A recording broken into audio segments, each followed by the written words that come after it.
Dangerous Hurricane Sally is strengthening as it closes in on the Alabama and Florida Panhandle coastlines. Good evening, I'm Mike Naso with the latest on Hurricane Sally. Let's get straight to it. We have a lot to cover as of 10 p.m. Central Time. That's 11 p.m. Eastern. The center of Hurricane Sally was at 29.8 north, 87.8 west. Winds have increased back up to 85 miles an hour. Remember, it had been a Category 2 hurricane, but it weakened throughout today and is finally starting to get its act together again. And that pressure's been dropping down into the 972 millibar range. So this is a powerful storm. It is moving very slowly north-northeast at 2. But notice the motion. It's not moving northwest, it's moving north-northeast. It's rounding whatever is left of the high-pressure ridge that steers the hurricane, and it doesn't yet have enough of a tug to push it up and out. That's why it's slowing down. I've seen some things online where they're saying climate change is causing Sally to slow down. No, it's that it has weak steering currents. The high pressure is backing off, and the troughiness is just not there yet. But eventually, Sally will get up and out as it gets caught in the westerlies. But again, this is by Friday. So we're going to have to deal with prolific rainfall along the Gulf Coast. We do obviously have a hurricane warning from east of Bay St. Louis, Mississippi to the Okaloosa, Walton County line in Florida as Hurricane Sally nears the coastline.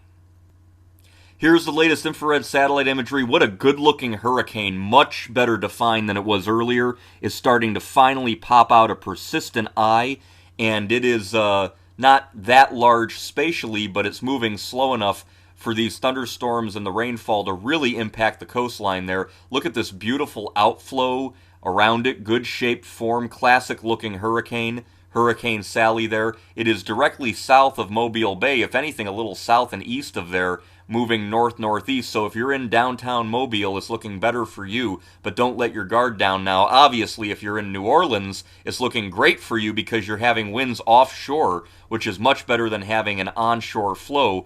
So it's better for an area like New Orleans, worse for an area like the Panhandle of Florida right now.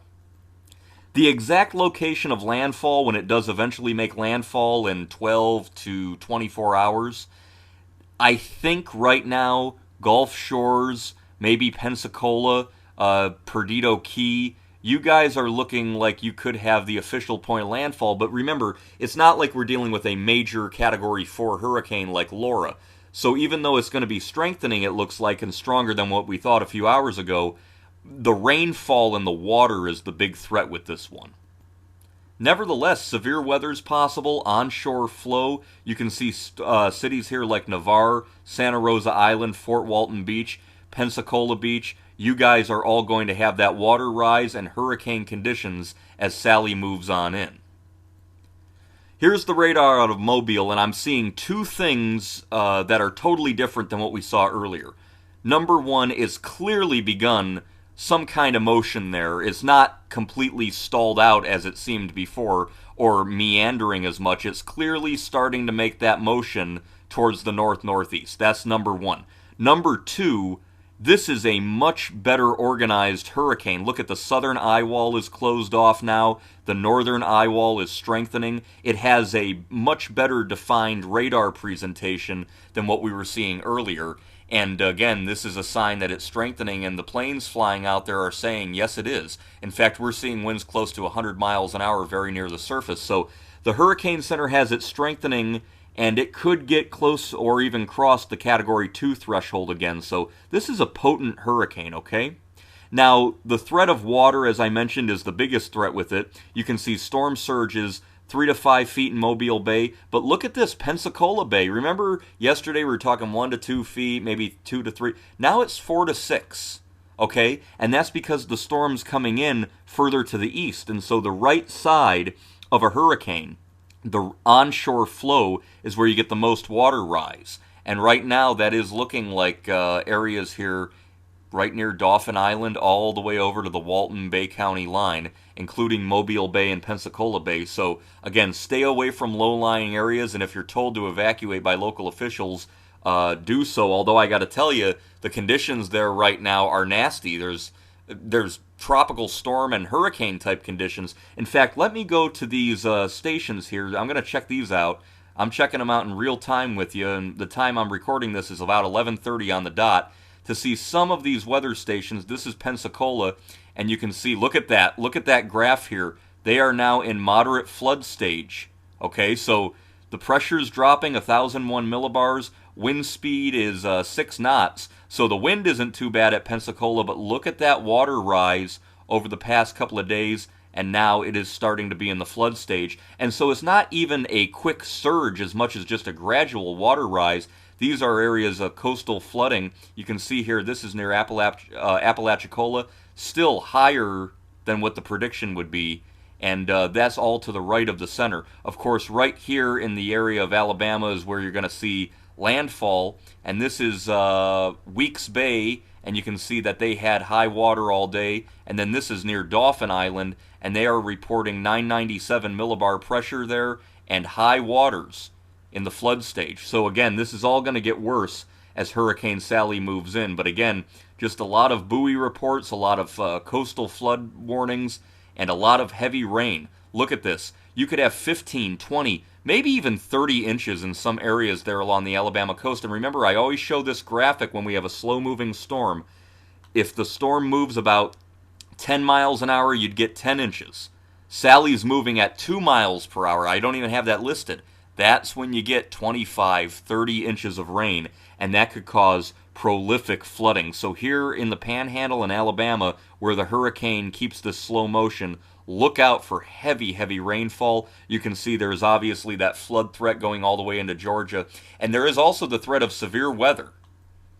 Look at these. Look at these tornado warnings. Tallahassee, Tallahassee, Tallahassee, Tallahassee, Tallahassee. Flood warnings, Mobile, Mobile, Mobile, Mobile. But this is the whole country. And then, of course, it's flooding in Puerto Rico. But that's almost all related to Hurricane Sally. That's how bad this flooding and tornado threat's going to be. People always forget that when you have landfalling hurricanes, you can get severe weather. We have had tornado warnings here in the area around Apalachicola. Look at that thunderstorm moving through. They could spin up and be rain-wrapped and very difficult to see. And they could be waterspouts, they could be on land. So in these cells here where these storms develop, you are looking at the threat of tornadoes. And it could be very, very nasty. So again, just be on the lookout for dangerous severe weather as the hurricane moves on shore. The key messages as of 10 p.m. Central Time, 11 p.m. Eastern. Number 1, historic life-threatening flash flooding through Wednesday along and just inland of the coast from the Panhandle of Florida west of the Apalachicola River to the Alabama-Florida border. Moderate and major river flooding is forecast in the Panhandle in southern Alabama, and significant flash and urban flooding, including minor to moderate river flooding, is likely in Mississippi and Alabama into Georgia and the Carolinas. Number 2, life-threatening surge is expected along portions of the coast from Alabama to the western Panhandle, including Mobile Bay. And number 3, the hurricane conditions are expected in the next couple of hours overnight within the hurricane warning area along the Mississippi and Alabama coastline, as well as the Florida Panhandle, as we have a very serious storm there. You can see the entire Atlantic basin. There is our Hurricane Sally, very impressive, strengthening and headed for landfall in Alabama and the Florida Panhandle. We also have Hurricane Paulette. It did not become a major hurricane. Stayed a Cat 2, is moving out to sea. Teddy here is almost a hurricane. Looks like it's going to be a monster, but should remain generally over open waters. But if you're in Paulette-ravaged Bermuda, keep a close eye on it.